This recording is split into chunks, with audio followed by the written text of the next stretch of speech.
Selama mengalami perbaikan jembatan Rangka Baja Pedada diberlakukan sistem buka tutup. Jembatan mengalami kerusakan di bagian lantai dan harus segera dilakukan perbaikan. Selama mengalami perbaikan, jembatan Rangka Baja Pedada hanya dapat dilintasi satu arah oleh kendaraan.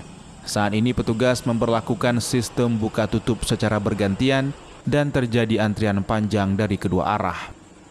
Mencegah tidak terjadi kemacetan, para pelintas diharapkan tidak menerobos antrian.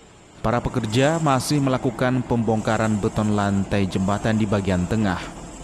Sejumlah kendaraan yang melintas berjalan satu arah terpaksa melewati jembatan darurat yang terbuat dari batang kelapa yang dibangun di atas lantai yang rusak untuk dilakukan pengecoran ulang.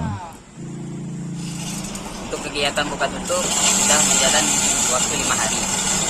Sampai kapan nih?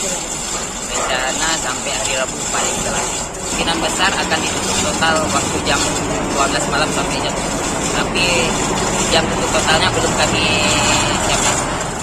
Budi Darmawan mengatakan selama perbaikan jembatan diberlakukan sistem buka tutup untuk mengatur kelancaran dan juga ketertiban kendaraan yang lewat.